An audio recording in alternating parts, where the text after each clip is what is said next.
لیکن وہ ایک پیشہ ورانہ ذمہ دار شخص ہے، اور پیشہ ورانہ ذمہ دار شخص جیسے الفاظ کی حقیقی تصویر ہے۔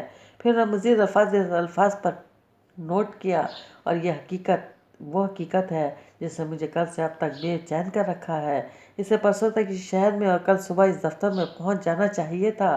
اس نے اب تک اپنے پروفیشنل ذمہ داریوں سے جان نہیں چھڑائی۔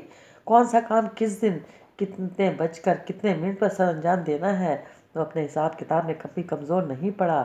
اس دفتر میں کام کرنے والے کہتے ہیں کہ وہ ایک ایسا شخص ہے جسے دیکھ کر گھڑی کی سوئیاں درست کی جا سکتی ہیں۔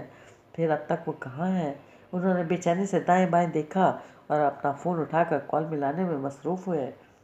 ہاں، کیا پتہ چلا؟ دوسری طرف سے کال وصول کیے جانے پر انہوں نے بغیر کسی تمہید کے پوچھا۔ گاڑی بلو ایریا میں کھڑی ہے، ساجد نے بتایا ہے۔ دوسری طرف سے جواب دیا گیا۔ مائلیج کتنی ہے؟ چیک نہیں کیا سر، انہوں نے کچھ سوچتے ہوئے کہا۔ ٹھیک ہے، بس اتنا کافی ہے، اب تم لوگ اپنا اپنا کام کرو۔ انہوں نے فون بند کر دیا۔ اس کا مطلب ہے کہ تم کہیں قریب ہی موجود ہو مگر نظروں سے دور ہو۔ انہوں نے اپنے سامنے موجود کاغذ پر مزید الفاظ رقم کرتے ہوئے لکھا۔ ان کے سینے میں بے چینی سے دھڑکتے دل کو قدرے سکون حاصل ہوا تھا۔ مولوی سراج سرفراز نے تسبیح کے دانے گراتے گراتے ایک نظر اپنے سامنے بیٹھی رابعہ بی بی پر ڈالی، جن کا دھیان کمرے میں موجود کسی چیز کی جانب نہیں تھا۔ وہ کسی گہری سوچ میں گم تھیں۔ سعدیہ کی جدائی نے رابعہ بی بی کی صحت پر خاصا اثر کر ڈالا۔ مولوی صاحب کے ذہن میں خیال آیا، نہ کوئی رنگ روپ رہا ہے، نہ صحت یابی ہے۔ عجیب سی ہوتی ہیں یہ بیٹیاں بھی ایک فرض، یہ بیویاں بھی ایک فرض بحسن خوبی پورا ہو گیا، یوں کہ نہ ہینگ لگی نہ پھٹکری، اور رنگ بھی چوکھا آیا، پھر بھی پریشان حال بیٹھی ہیں۔ کیسی ناشکری ہے، کتنی بے وجہ کی بے اطمینانی ہے۔ دوسری طرف سعدیہ ہے۔ میں ابھی کل ہی تو اس سے مل کر آیا ہوں، اس کے پاؤں زمین پر نہیں ٹکتے، ایسی بھولی ہے اپنی خوشیوں میں مگن ہو کر، واپس ادھر پل بھر کی ملاقات کو آنے کو جی نہیں چاہا کبھی اس کا۔ کسی بھی قسم کے تفکر سے آزاد مولوی صاحب نہ جانے کس اسم کا ورد جاری رکھتے ہوئے سوچ رہے تھے۔ آج تو لگتا ہے گھر میں کچھ پکا بھی نہیں۔ آج کیا، کئی دنوں سے کچھ نہیں پکا۔ جس روز سے فارم ہاؤس سے واپسی ہوئی ہے، گھی میں ملی شکر یا پھر دہی کے ساتھ ہی روٹی کھانے کو ملتی ہے۔ بہت ہوا تو وہی دہی میں پودینہ پیس کر ڈال دیا۔ سعدیہ نے تو چند ہی دن کھانا بنایا تھا، ورنہ رابعہ بی بی ہی کھانا بناتی تھیں۔ سادگی اور غنا کی قائل تو سدا سے تھیں، مگر ایسا فقیرانہ انداز پہلے کبھی نہ تھا۔ بھلا ہو قائم دین کا، جو کہتا ہے مولوی صاحب پیشی اور دیگر کے ظہر اور عصر کے درمیان وقفے میں صرف کھانا کھانے کے لیے گھر جانے کی ضرورت نہیں۔ اتنا لمبا راستہ بھری دھوپ میں چل کر کہاں جائیں گے؟ ہم آپ کو کھانا یہیں مسجد میں پہنچایا کریں گے۔ سو شکر کہ دوپہر کی روٹی ڈھنگ سے ملنے لگی ہے۔ 2 دن سے آج بھی کیا بھون کر تیار کیا تھا مرغ کا قورمہ قائم دین کی گھر والی نے۔ مرغ کا پٹ کیا پرخور تھا، جسے دیکھ کر ہی اندازہ ہو رہا تھا کہ صحت مند جانور ذبح کیا تھا قائم دین نے۔ کیا لال شوربہ تھا، تری چکنائی والا، سبحان اللہ، سواد آ گیا تھا۔ چلو کم سے کم دوپہر کی روٹی میں تو شکر، گھی اور چٹنی سے نجات ملی۔ وہ دانے پر دانہ گراتے سوچ رہے تھے، اور سوچ کا بھاؤ بے کنار تھا۔ کبھی کسی جانب بہنے لگتا، کبھی کسی دوسری طرف جاتا۔ کھاری لوٹ کر آیا، نہ کچھ خبر لایا۔ دوسری طرف آپر رابعہ اپنی سوچوں میں گم تھیں، اور ایک میں ہوں کہ گرم توے پر بیٹھی مانو جل کر راکھ ہو رہی ہوں۔ اس گھر اور فارم ہاؤس کا فاصلہ کتنا ہے؟ دل چاہتا ہے کہ بھاگتے قدموں سے جاؤں اور وہ من موہنا چہرہ دوبارہ دیکھوں، جس کے دیکھنے سے دل کو سکون ملتا ہے اور کلیجہ ٹھنڈا ہوتا ہے۔ بے اختیار دل کرتا ہے کہ سینے سے لگا لوں وہ سراپا جو تمکنت اور وقار سے چلتا پھرتا، اٹھتا بیٹھتا ہے، وہ چہرہ چوم لوں جس پر نرمی چھائی ہے، اور جب وہ مسکراتا ہے تو چاروں طرف سکون بکھر جاتا ہے۔ اس لہجے اور آواز کے قربان جاؤں جو ہوا کے دوش پر ابھرتی ہے تو اس میں نرمی محسوس ہوتی ہے، لوچ محسوس ہوتا ہے، جس میں احترام ہے اور عاجزی بھی۔ وہ ایک ٹک سامنے دیکھتے ہوئے سوچ رہی تھی، مگر کیسے جاؤں؟ انہوں نے بے چینی سے ادھر ادھر دیکھا۔ عمر اور رتبہ آڑے آتا ہے، لوگ کیا کہیں گے، اور پھر ادھر سے بے نیازی کا بھی خدشہ ہے، منع کر دیے جانے کا خوف بھی ہے۔ وہ کہہ دیں میں تو وہ نہیں جس کو تم تلاش کرتی پھرتی ہو تو کیا ہوگا؟ امید یاس میں بدل جائے تو کیسا لگتا ہے؟ دل اس احساس کو محسوس کرنے سے خائف ہے، مگر اے کاش، اے کاش، یا اللہ! انہوں نے سر اٹھا کر اوپر دیکھا۔ برسوں گزر گئے، میری دعاؤں میں کوئی دنیاوی خواہش شدت سے تو کیا معمولی بن کر بھی نہیں اتری۔ جب بھی اور جتنا بھی مانگا، اس کا تعلق دنیا سے نہیں آخرت سے رہا، مگر آج تیری یہ گناہگار حقیر بندی تجھ سے دنیا کی ایک نعمت کی دعا کر رہی ہے اور اتنی شدت سے کہہ رہی ہے کہ ایسی شدت بھی آخرت سنور جانے کی دعا میں بھی نہ آئی ہوگی۔ میرا دل جانتا ہے کہ شدت کے اس فرق کی وجہ سے آج مجھ پر بھی دودھ کا دودھ اور پانی کا پانی ظاہر ہو گیا ہے۔ ہوں نا میں کھوٹے دل کی، بد نیت، عام سی انسان، اتنے برس اپنے تئیں دنیا نہیں آخرت مانگتی رہی اور اس نعمت کی جھلک دیکھتے ہی ہاتھ اٹھا کر دنیا پر اتر آئی، خواہش کرنے لگی، ہمک ہمک کر دل پکارنا شروع ہو گیا کہ مجھے یہ عطا کر دے، میری تمنا پوری کر دے۔ جانتی ہوں تو نے دنیا کی یہ نعمت آزمائش میں شمار کر دی ہے، پھر بھی آزمائش میں پڑنا چاہتی ہوں۔ میرے اللہ عطا کر دے، عطا کر دے، میری التجا قبول کر لے، میری منتظر نظروں کا انتظار ختم کر دے۔ میں پل پل گھر کی دہلیز دیکھتی ہوں، کب کھاری کی آواز آئے اور وہ قدم اس گھر کی دہلیز پر نظر آئیں۔ میرے اللہ مجھے انتظار کی اس جان لیوا کیفیت سے نکال لے۔ لو اب یہ بیٹھے بیٹھے رونے لگیں۔ مولوی سراج نے رابعہ بی بی پر 10 منٹ کے وقفے کے بعد نظر ڈالی۔ آپا جی کہاں کرتی تھیں؟ رابعہ تو پلک موتنی ہے، پلک موتنی۔ مجھے تو بڑی دیر تک اس لفظ کا مطلب سمجھ میں نہیں آیا تھا، پھر ابا جی نے ہی بتایا یہ جو بات بات پہ آپ دیدہ ہو جاتی ہے، اس لیے اسے پلک موتنی کا خطاب دے رکھا ہے۔ عمر جوں جوں بڑھتی جا رہی ہے، یہ عادت بھی بڑھتی جا رہی ہے۔ بیٹھے بٹھائے نامعلوم اسباب کے نتیجے میں آنسو بہہ چلے جاتے ہیں۔ مولوی سراج نے سوچا اور ماحول پر چھائی طویل یکسانی سے اٹھا کر سفید رومال اٹھایا اور سلیقے سے سر پر باندھنے لگے۔ اس کام سے فارغ ہو کر ایک نظر رابعہ بی بی پر ڈالی اور اس طرح یک خلا میں دیکھتے ہوئے آنسو بہائے چلی جا رہی تھی۔ اوفو بھائی! مولوی صاحب نے الجھ کر دائیں بائیں دیکھا اور جھلائے ہوئے انداز میں شانے پر رکھنے والا رومال زور سے جھاڑا۔ عصیر کا وقت ہو رہا ہے، میں چلتا ہوں، انہوں نے کھڑے ہوتے ہوئے اعلان کیا۔ وہ جانتے تھے یہ محض ایک رسم تھی جو وہ نبھا رہے تھے۔ اس اعلان کو جن کانوں تک پہنچنا تھا وہ یکسر بے نیاز تھے۔ دروازہ بند کر لینا بھائی، دروازہ کھلا رہے تو میدان میں کھیلتے بچے بے وجہ گھستے نکلتے رہتے ہیں۔ مولوی صاحب نے نکلتے نکلتے ایک اور اعلان کیا اور جواب کا انتظار کیے بغیر آگے چل دیے۔ اور ہاں، کچھ یاد آنے پر انہوں نے مڑ کر دیکھا، چودھری صاحب کے گھر سے محفل کا جو پیغام آیا تھا اس کا کیا جواب دوں؟ وہ یوں براہ راست دیکھے اور مخاطب کیے جانے پر رابعہ بی بی بھی خیریت کی روح سے چونک کر باہر نکلیں۔ چودھری صاحب کے گھر کا پیغام؟ مولوی صاحب نے بات دہرائی۔ کھاری کو بتا دیا تھا، رابعہ بی بی نے ایسا مختصر جواب دیا جس میں جواب کی صورت نہ تھی۔ مولوی صاحب کچھ دیر وہیں رکے، آپا رابعہ کو دیکھتے رہے۔ دروازہ بند کر لینا، انہوں نے ایک بار پھر تاکید کی اور باہر کی طرف چل دیے۔ غریب کے گھر طمانیت اور سکون کا نام کا خزانہ نہ ہو تو بھی کچھ لوٹے جانے کا خدشہ ہوتا ہے مولوی صاحب، یہاں تو وہ بھی نہیں۔ پھر کیا فرق پڑتا ہے، دروازہ کھلا رہے یا بند؟ رابعہ بی بی نے دل میں کہا اور کمرے سے باہر نکل آئیں۔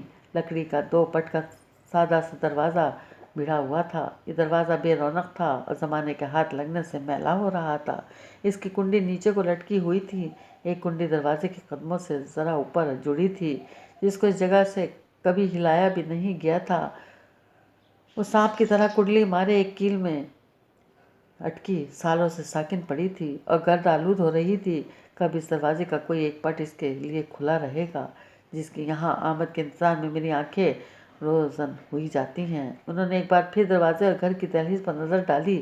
اسی لمحے دروازے کا بایاں پٹ اندر کی طرف دھکیل کر کوئی باہر دروازے تک پہنچنے والے قدمچے پر کھڑا ہو گیا۔ بہن جی میں ہوں، کھاری، باہر سے آواز آئی۔